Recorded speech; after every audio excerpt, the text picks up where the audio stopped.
Alors il y a dans cette salle des personnes pour qui j'ai beaucoup d'admiration, qui ont les cheveux plutôt blancs, qui ont cessé de compter le nombre de leurs rides, de leurs petits-enfants ou de leurs médicaments dans le pilulier. Et si vous faites partie de ces gens-là, je pense que vous vous reconnaissez. Et l'une des raisons pour lesquelles j'ai beaucoup d'admiration pour vous, c'est que malgré le nombre d'épreuves que vous avez traversées et que vous continuez à traverser, eh ben vous gardez la foi. Et ça, c'est le cas depuis plus d'une, deux ou trois fois la durée totale de ma propre vie. Et je trouve que c'est remarquable. Quel est le secret pour garder la foi pendant toutes ces années? Moi, j'ai 28 ans et combien de fois dans ma courte vie, j'ai douté et je doute encore. Je culpabilise sous le poids de mon péché. Je tourne le dos à Dieu. Je doute qu'il pourvoira à mes besoins futurs. Et quand je considère le nombre d'années qui me reste potentiellement à vivre, je peux me poser des questions. À quel problème est-ce que je serai confronté? Peut-être des difficultés financières, une maladie mentale, la solitude, le deuil, des problèmes de santé. Serais-je capable de tenir bon dans l'épreuve? Est-ce que je vais commencer à douter ou tomber dans le péché? Comment est-ce que je vais gérer la situation? Peut-être que certains d'entre vous se posent aussi les mêmes questions que moi pour eux-mêmes. Et le fait de voir la foi des aînés qui sont présents ici me rassure beaucoup. Ça me donne un bel exemple que c'est possible de tenir bon. Mais il y a quelque chose qui m'aide encore plus. Et je suis sûr que c'est ça, vous qui avez gardé la foi toutes ces années et qui la garderez jusqu'à la fin, c'est sur ça que vous vous appuyez jour après jour. Et c'est ce qu'on va découvrir ensemble dans le texte qu'on va lire maintenant. Ce texte, c'est Jean chapitre 17. Donc si vous avez une Bible, vous pouvez l'ouvrir en Jean chapitre 17. Et probablement, il y a des Bibles blanches qui ont été mises à l'arrière de la salle ou dans le hall d'entrée. Donc n'hésitez pas à aller en prendre une pour l'ouvrir également. C'est à la page 702 de ces Bibles blanches. Et pour ceux qui nous rejoignent pour la première fois, on est une église attachée au fait de faire des séries de prédications textuelles suivies, c'est-à-dire qu'on prend un livre de la Bible qu'on étudie dimanche après dimanche, chapitre après chapitre. Et on a plusieurs séries en cours en fonction des prédicateurs. Donc Alex va démarrer probablement une nouvelle série bientôt. Et de mon côté, avec quelques autres, on est en train de finir une série dans l'évangile de Jean. Et ce texte de Jean chapitre 17, c'est un texte important, très important de la Bible, parce que c'est une prière que Jésus adresse à son Père. Et en fait, c'est assez extraordinaire qu'on puisse avoir le contenu d'une prière de Jésus lui-même. Mais c'est aussi un texte très important de l'évangile de Jean parce que c'est le point culminant du dernier repas que Jésus passe avec ses disciples avant sa mort et sa résurrection. Et cette prière fonctionne comme une sorte de résumé de l'évangile de Jean. Et c'est aussi une sorte d'explication donnée par avance de l'œuvre de Jésus à la croix. Donc c'est un texte vraiment très important, un texte avec une grande richesse. On va essayer d'en explorer un tout petit peu cet après-midi, mais j'espère que vous resterez sur votre faim pour avoir envie de continuer à l'étudier par vous-même. Alors je lis Jean chapitre 17 à partir du verset 1. Après avoir ainsi parlé, donc Jésus vient de terminer un long discours, Jésus leva les yeux au ciel et dit « Père, l'heure est venue. Glorifie ton Fils afin que le Fils te glorifie, selon que tu lui as donné pouvoir sur toute chair, afin qu'il donne la vie éternelle à tout ce que tu lui as donné. Or la vie éternelle, c'est qu'ils te connaissent, toi, le seul vrai Dieu, et celui que tu as envoyé, Jésus-Christ. Je t'ai glorifié sur la terre. J'ai achevé l'œuvre que tu m'as donnée à faire.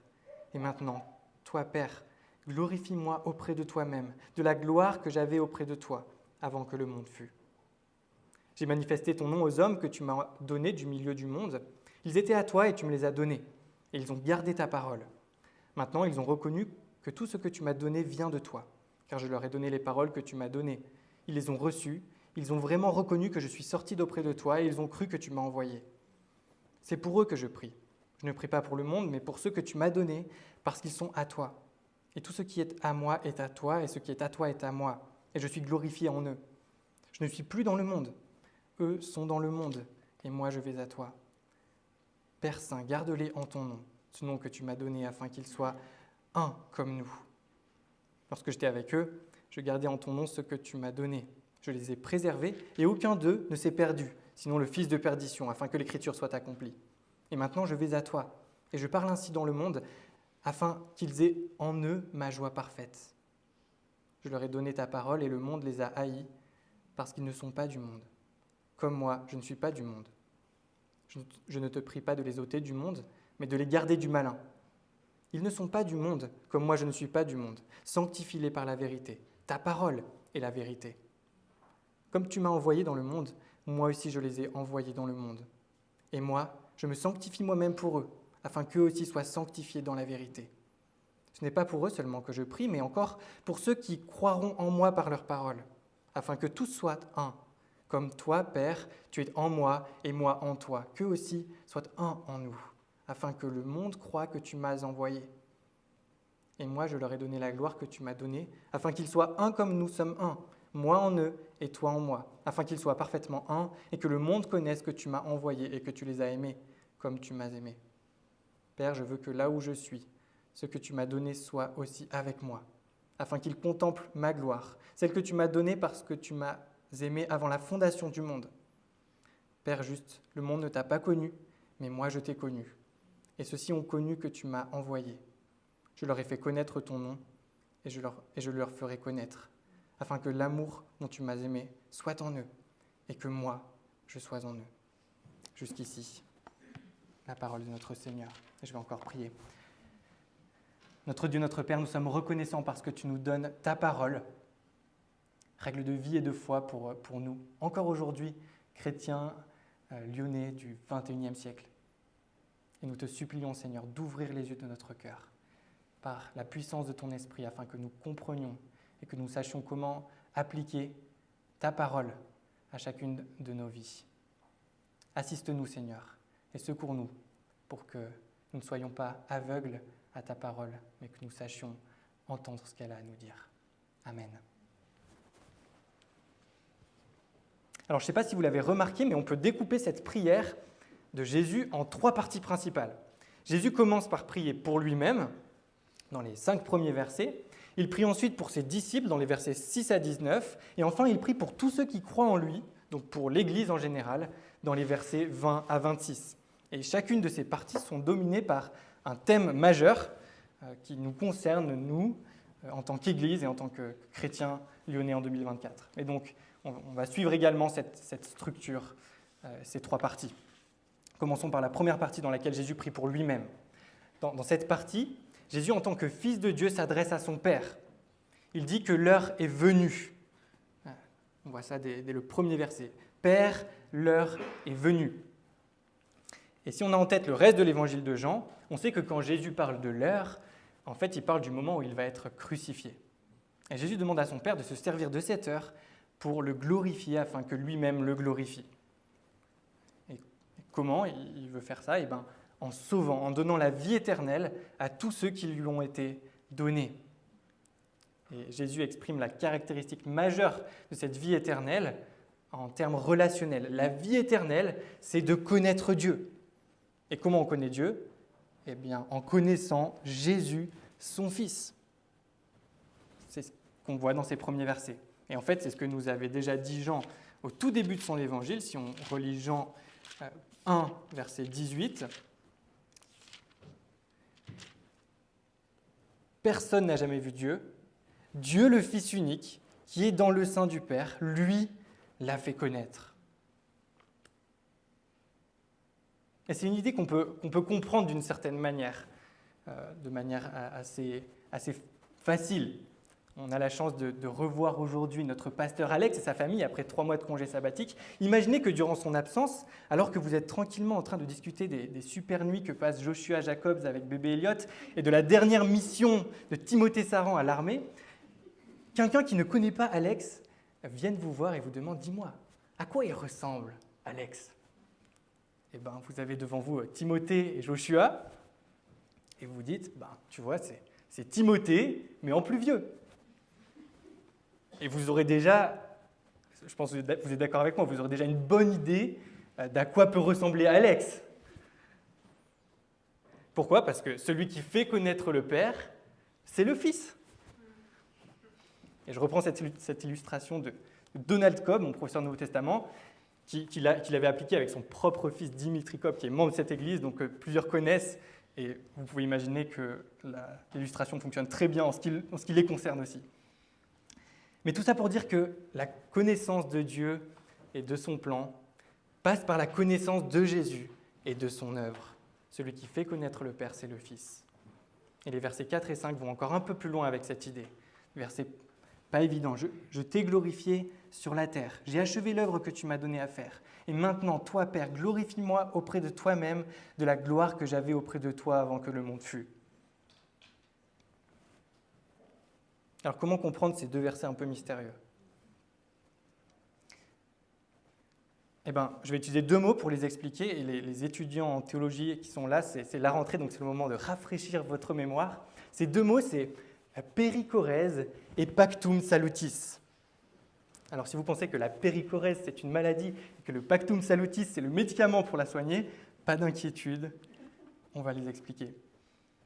La péricorèse, c'est l'idée qu'on ne peut pas voir Dieu sans voir les trois personnes de la divinité, donc le Père, le Fils et le Saint-Esprit, en même temps.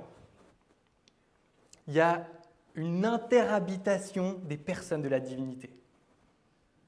Ça, c'est la péricorèse. C'est non seulement ça, mais c'est aussi que chaque personne de la divinité est en pleine possession de l'essence divine. Chacun est dans chacun, et tous dans chacun, et chacun dans tous, et tous sont un. Les personnes de la Trinité sont toujours et à jamais les unes avec les autres et les unes dans les autres, sans pour autant se fondre, se mélanger ou se confondre. Et on a eu une petite idée de cela déjà quand on a confessé notre foi tout à l'heure, dans cette notion de Trinité. Et si je vous parle de ça, c'est pour expliquer comment ça se fait que Jésus est dans le sein du Père, que c'est lui qui fait connaître Dieu, qu'il avait une gloire auprès du Père avant que le monde fût. En fait, tous ces versets sont une déclaration explicite de la divinité de Jésus. Il est Dieu. Et en le connaissant, on ne connaît pas seulement un de nos trois dieux, parce qu'on n'a pas trois dieux, on n'a qu'un seul Dieu. Mais en le connaissant, en connaissant le Fils, en fait, on connaît mieux les trois personnes de la divinité en même temps, parce qu'il y a une interhabitation, une interpénétration. Et ça, on appelle ça la péricorèse. C'est une doctrine absolument fondamentale du christianisme. Et tous les mouvements religieux qui nient cette doctrine ne peuvent pas être appelés chrétiens. Et c'est une doctrine qui nous aide bien à comprendre ce passage de Jean 17. Péricorèse. Deuxièmement, ces versets nous parlent du pactum salutis. Alors on utilise une expression latine parce que ça fait plus intelligent, mais le pactum salutis, ça veut simplement dire alliance de rédemption. Et cette alliance de rédemption, c'est un accord que le Père et le Fils ont passé entre eux pour sauver les pécheurs. Ça veut simplement dire ça. Le Père a donné au Fils une mission, une œuvre, comme nous le dit le verset 4. Jésus dit « J'ai achevé l'œuvre que tu m'as donnée à faire ». Qu'est-ce que c'est que cette œuvre que le Père a donnée à faire au Fils ? Eh bien, le Fils s'est engagé, entre autres, à assumer la nature humaine, à obéir parfaitement aux commandements de Dieu. Et surtout, il s'est engagé à prendre volontairement la place de ceux que le Père lui a donnés. Prendre volontairement sur lui le jugement que ce que le Père lui a donné méritait. Et le Père s'est engagé à faire du Fils le chef et le sauveur des élus, et à faire en sorte que toutes les conditions soient réunies pour cela. Alors à quoi ça sert de comprendre le pactum salutis, l'alliance de rédemption ? Déjà, ça donne du sens à ces versets et à tous les versets qui parlent de la mission donnée par le Père au Fils, mais ça sert aussi à comprendre la notion difficile d'élection dans la Bible, parce que cette alliance passée entre le Père et le Fils, avant la création du monde, en fait, c'est le moyen pour arriver à l'élection. Mais pour être un peu plus concret, et désolé pour ceux que j'ai perdus, c'est le moment de raccrocher si jamais, cette vérité nous apporte une grande assurance. Pour être plus concret, cette vérité nous apporte une grande assurance parce que l'alliance de rédemption signifie que notre relation avec Dieu prend sa source dans la relation d'alliance qui existe depuis toujours entre le Père et le Fils. Notre relation avec Dieu prend sa source dans la relation d'alliance qui existe depuis toujours entre le Père et le Fils. Avant que nous soyons nés, les amis, avant même que la terre soit créée, Jésus s'était engagé à se laisser submerger sous le flot du déluge de la colère de Dieu contre notre péché, contre notre désobéissance, contre notre rébellion. De toute éternité, Jésus s'était engagé à prendre ma place devant le tribunal de Dieu. De toute éternité, Jésus s'était engagé à mourir sur l'un des instruments de torture les plus atroces jamais créés à ma place, pour me sauver, pour restaurer ma relation avec le Père et pour me donner la vie éternelle. N'est-ce pas extraordinaire? N'est-ce pas incroyable comme vérité? Mais alors comment cette vérité, aussi extraordinaire soit-elle, va nous aider à répondre à la question qu'on s'était posée en introduction, du secret d'une foi inébranlable? Eh bien, si on pose la question à nos aînés ici présents, ils nous répondraient sans aucun doute que c'est Jésus, le secret d'une foi inébranlable. Lorsque nous doutons de notre salut, lorsque nous ressentons le poids de notre péché ou lorsque nous avons carrément tourné le dos à Dieu, tournons les regards vers Jésus. On y verra le garant de notre salut, qui se tient là devant son Père pour lui rappeler que nous sommes son enfant. Et en fait, c'est encore mieux que ça. Considérez les années qui vous restent à vivre, peu importe leur nombre. À quel problème serez-vous encore confrontés? Vous ne le savez pas. Peut-être des difficultés financières, une maladie mentale, la solitude, le deuil, des problèmes de santé. Serez-vous capable de tenir bon dans l'épreuve? Allez-vous commencer à douter? Allez-vous tomber dans le péché? Comment allez-vous gérer la situation? Tout ça, vous l'ignorez. Vous ne pouvez pas savoir comment vous réagirez. En revanche, il y a une chose dont vous pouvez être certain. C'est que le Père et le Fils ont fait une alliance de rédemption éternelle pour nous sauver. Et c'est que nous n'avons pas à gagner notre salut, mais nous pouvons nous reposer en sécurité sur Christ, notre garant, qui a fait cette alliance avec son Père.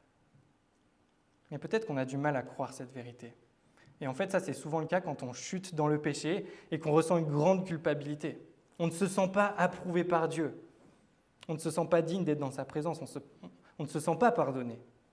Alors, comment on fait dans ces situations-là? J'aimerais vous raconter une histoire que j'ai lue. C'est l'histoire de Tobias. Au cours de la grossesse, Marshall et Suzanne ont appris que le bébé qu'ils attendaient allait probablement avoir de graves problèmes de santé. Alors ils ont beaucoup prié pendant toute la grossesse, ils ont prié pour un miracle, ils ont prié pour que le Dieu de compassion accorde le souffle de vie à l'enfant. Et le jour de la naissance arrive, le petit bébé vient au monde et devient l'objet de la contemplation de ses parents pendant ses premiers instants de vie. Mais malheureusement, les problèmes de santé étaient trop importants pour ce petit bébé et quelques minutes après, il décède. Le miracle de la vie a été suivi du mystère de la mort. Qui est le responsable? Pour ce couple, c'était Dieu, le Dieu créateur et souverain qui a toutes choses entre ses mains. Et quand la sage-femme leur a demandé quel prénom ils souhaitaient donner à leur petit garçon, la maman a répondu Toby.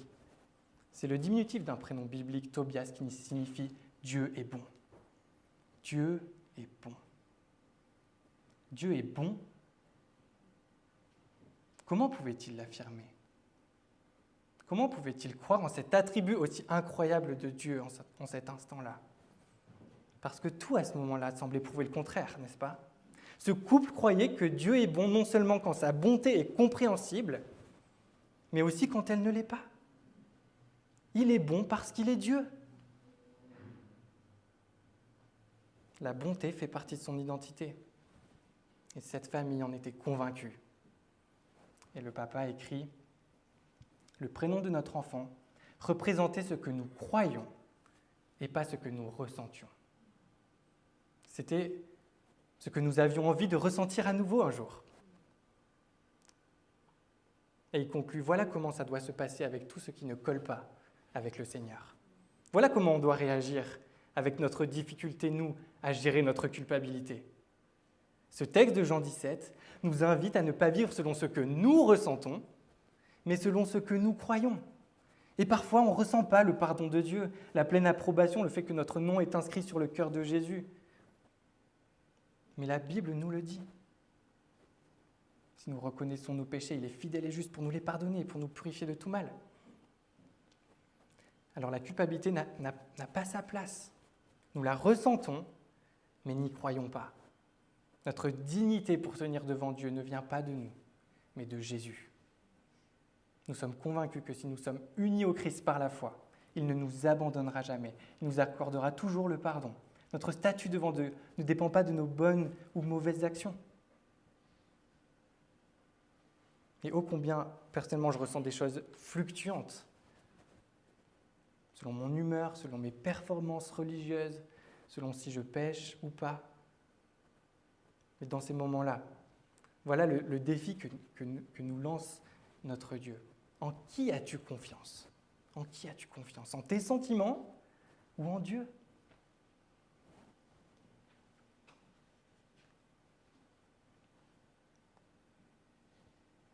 Et je suis personnellement souvent repris par ces questions-là.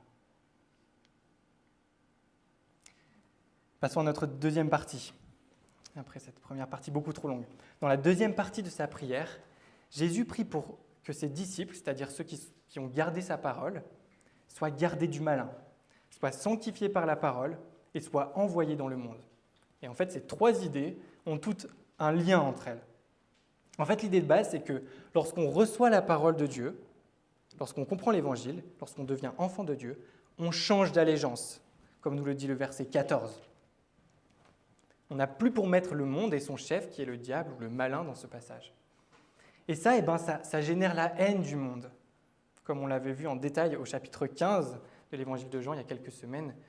Et pour ceux que ça intéresse, vous pouvez aller réécouter la prédication sur ce passage sur le site de l'Église. Et du coup, la question qu'on peut se poser, c'est est-ce qu'on vit simplement dans le monde maintenant en attendant de rejoindre notre patrie céleste ? Est-ce qu'on se dit, ok, Jésus a dit qu'on était dans le monde, mais plus du monde, et du coup, voilà, il faut, en attendant qu'on soit plus dans le monde, soit par notre mort, soit à cause du retour de Christ, on va devoir juste composer avec le monde, on va devoir faire des compromis avec le monde, on va devoir simplement réussir à vivre dans le monde sans trop être du monde. Sinon, Jésus nous aurait retirés du monde. Ce n'est pas du tout l'idée de ce passage. Justement, c'est parce qu'on n'est plus du monde en tant que chrétien et en tant qu'Église que Jésus peut nous envoyer dans le monde. Est-ce que vous êtes déjà allé à l'ambassade française de France, en France ? Personne ici ? Normal, ça n'existe pas. On est envoyé dans le monde parce que justement, on n'est plus dans le monde. On est envoyé dans le monde, dans un monde en guerre contre Dieu, comme une ambassade de son royaume. Et voilà pourquoi on a besoin de la protection de Dieu et de sa sanctification. Et dans cette prière, quand Jésus demande qu'on soit sanctifié, il ne faut pas forcément penser à l'idée de la sanctification progressive du chrétien qui, dans sa marche avec Dieu, pêche de moins en moins. Sinon, ça n'aurait pas beaucoup de sens que Jésus soit aussi sanctifié ici, sachant qu'il est sans péché. Mais quand Jésus, dans cette prière, demande qu'on soit sanctifié, ça veut dire qu'il demande qu'on soit établi, mis à part pour une mission. Et il dit que ce qui nous établit, ce qui nous met à part dans cette mission, ce programme de préparation que Jésus va utiliser pour nous équiper et nous former pour la mission, c'est, verset 17, la parole. Ce qui nous sanctifie, c'est la vérité, et c'est la parole qui est la vérité. C'est la Bible. Et voilà pourquoi, en tant qu'Église, on veut mettre la Bible au centre de nos rassemblements. Voilà pourquoi on lit la Bible, on chante la Bible, on reçoit des prédications textuelles suivies sur des passages de la Bible. On n'aurait pas forcément choisi en tant que prédicateur. Voilà pourquoi on lit la Bible à nos enfants pendant le culte familial. Voilà pourquoi on ouvre la Bible quand on s'encourage mutuellement en un à un dans la formation de disciples ou dans les entretiens pastoraux. Parce que c'est le moyen utilisé par Dieu lui-même, pour nous équiper pour notre mission dans le monde. Et c'est un très bon rappel, cette notion de mission à la rentrée scolaire, n'est-ce pas ? Cet après-midi, Jésus nous rappelle qu'il a prié pour nous et qu'il nous a envoyés chacun dans notre famille, dans notre école, dans notre travail, dans notre quartier, dans notre club de sport, pour une mission. Quelle mission ? Eh bien, une mission de proclamation de sa parole, verset 23. Par nos paroles, à cause de ce qu'on va dire ou ne pas dire, certains vont croire en Jésus. Vous aviez peut-être planifié une rentrée tranquille, vous espérez que vous allez passer une année scolaire confortable. Eh bien, je vous confesse que moi, je lutte quotidiennement avec cette tentation du confort, de mes routines, de mes possessions, de mes relations, de mes habitudes, de mon programme bien rempli. C'est tellement plus facile que de se savoir en mission. Rappelons-nous que nous sommes en mission, individuellement, mais aussi collectivement. Parce que la mission de notre Église consiste à célébrer le culte, annoncer l'Évangile, former des disciples, équiper des responsables, soutenir l'implantation de nouvelles églises. Et c'est une mission à caractère cultuel, prier, louer Dieu, organiser une célébration publique, déclaratif, enseigner, prêcher, annoncer l'Évangile, et communautaire, former des disciples et des responsables, exercer la solidarité interne. Et ça, ce n'est rien de moins que la mission que Jésus a donnée à ses disciples en Jean 17, transposée dans notre contexte. Et sur le plan collectif, comment on va faire chacun d'entre nous pour prendre part à cette mission collective ? Et je vous invite à prendre le temps de réfléchir à cette question. N'hésitez pas aussi à vous tourner vers les responsables de l'Église si vous voulez de l'aide pour savoir comment prendre part à cette mission, en particulier si vous nous rejoignez cette année ou que vous voulez mieux connaître l'Église. Jésus nous a établis pour une mission.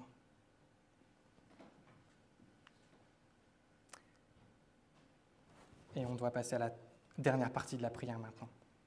On va le faire assez brièvement parce que là aussi, comme cette prière est un résumé du discours de Jésus, on a déjà passé pas mal de temps pour explorer cette notion d'unité qu'on voit dans la fin de la prière. Mais dans cette dernière partie, Jésus prie pour l'unité de tous les croyants. Il demande à son Père que tous soient un. Et il demande que cette unité soit visible par le monde. Et je lisais cette semaine un commentateur qui disait que trop souvent, nous suivons ce faux chemin de l'unité dans l'Église. Nous oublions la relation verticale entre le Christ et son Église et nous nous regardons les uns les autres horizontalement en nous demandant comment on peut résoudre nos problèmes avec notre propre sagesse. Et il dit, les plans d'unité faits par nous-mêmes et dépendants de nous-mêmes sont toujours voués à l'échec. Dans la prière du Christ pour l'unité, il tourne notre attention dans la bonne direction. Nous voyons que la vraie unité en Christ se trouve de deux façons. Verset 21, c'est l'unité par la foi. Et verset 23, l'unité dans l'amour du Père. Et cette remarque est très intéressante parce que c'est vrai que Jésus, dans ces versets, nous montre que le lien de l'unité se trouve en lui, se trouve en Christ. C'est en étant davantage comme Christ qu'on va se rapprocher les uns des autres et expérimenter cette unité. Et Antoine de Saint-Exupéry l'avait bien compris puisqu'il a dit qu'aimer, ce n'est point nous regarder les uns les autres, mais regarder ensemble, dans la même direction. C'est un petit peu cette idée que Jésus dit ici. J'aime beaucoup cette scène du film Le Hobbit, dans la bataille des 5 armées, qui me donne des frissons à chaque fois que je la regarde. On assiste à une bataille assez triste, liée à la convoitise d'un trésor entre les nains et les elfes. Ils se battent les uns contre les autres, et c'est triste, c'est pas très beau à voir parce que, en fait, ils font pas vraiment partie des méchants de l'histoire. Mais tout d'un coup, on voit une quantité d'orques, ceux qui sont vraiment les méchants, on voit une quantité d'orques phénoménale qui débarquent de façon complètement inattendue. Et là, on voit les nains qui se mettent tout de suite en formation pour se battre contre eux, et on se demande ce que vont faire les elfes. Et jusqu'au dernier moment, on ne voit pas ce qu'ils font. Mais au dernier instant, quand la confrontation entre les vrais méchants et les nains arrive, on voit les elfes se joindre aux nains dans la lutte contre leur ennemi commun. En se regardant les uns les autres, ils s'entretuaient, mais en regardant leur mission commune, ils se sont unis.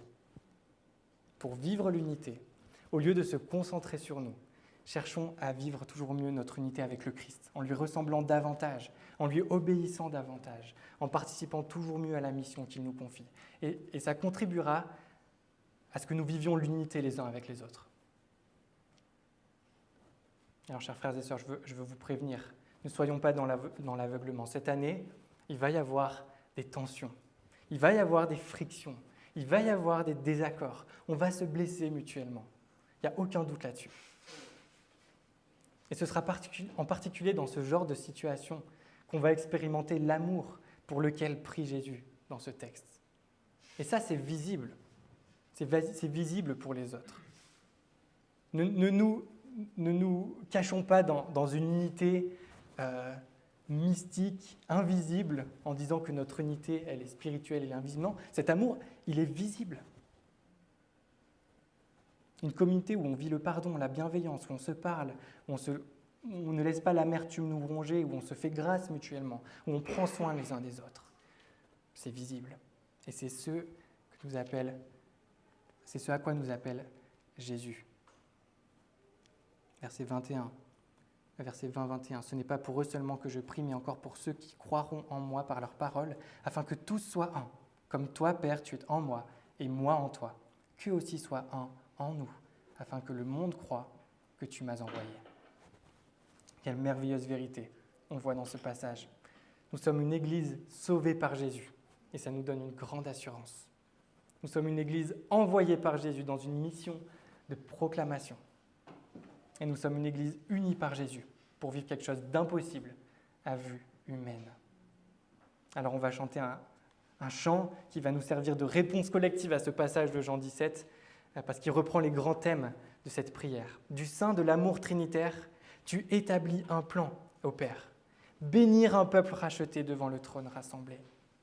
Par grâce inclus dans ce destin, nos cœurs acquis à tes desseins, nous t'adressons cette prière. Répands ton salut sur la terre. Ouvre les portes, ouvre les cœurs, sers-toi de nous, Dieu Rédempteur.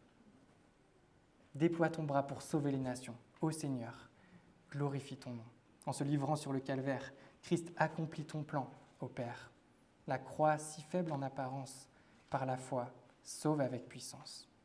Qu'en vue du jour de ton retour, nous persévérions par amour, car sous ton règne souverain, nos efforts ne seront jamais vains.